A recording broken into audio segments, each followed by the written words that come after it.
నా పేరు కిలారి శ్రీనివాసరావు.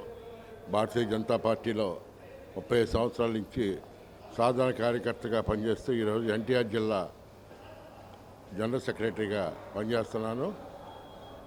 ఈరోజు రేపు జరగబోయే శాసన మండలి ఎన్నికల్లో రాజేంద్ర ప్రసాద్ గారిని గెలిపించమని ఎందుకు అభ్యర్థిస్తున్నాను అంటే, నాకు రాజేంద్ర ప్రసాద్ గారు పార్టీలకు అతీతంగా కాకుండా, అతను భారతీయ జనతా పార్టీ కాకుండా తెలుగుదేశం పార్టీలో ఉన్న అందరినీ, అన్ని వర్గాలని కలుపుకొని వెళ్ళి, ఎవరైతే చదువుకున్న విద్యార్థి వెళ్ళి, అయ్యా నాకు ఈ కష్టం వచ్చింది, విద్యకి నాకు సాయం చేయాలంటే వెనక ముందు ఎవరైనా ఆలోచించకుండా వచ్చి సహాయం చేసి ఆ విద్యార్థికి విజయాన్ని కాంక్షిస్తూ అవసరం వస్తే ఆయన సొంత నిధులతోటి ఆ విద్యార్థికి ఉద్యోగాన్ని కూడా కల్పిస్తానికి ముందుకు వచ్చే వ్యక్తి ఆలపాటి రాజేంద్ర ప్రసాద్ గారు.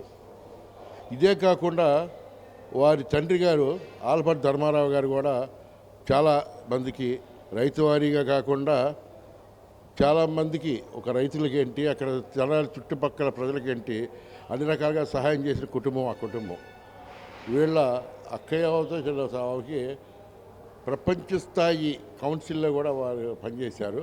కాబట్టి అటువంటి వాళ్ళకి ఓటేస్తే రేపు ముందు మనకే కాకుండా మన పిల్లలకు కూడా విద్యాభివృద్ధిలో ముందుకు వెళ్తారని చెప్పి, అలాగే వీళ్ళ ఫాదర్ గురించి చెప్పాలంటే, ఇవాళ రైతులు తెనాలి చుట్టుపక్కల ఒక మామూలు సాధారణ రైతు దగ్గర నుంచి ఉన్నత స్థాయి రైతు కూడా అందరూ కూడా గర్వించగల వ్యక్తి వీళ్ళ తండ్రి గారు ఆలపాటి ధర్మారావు గారు.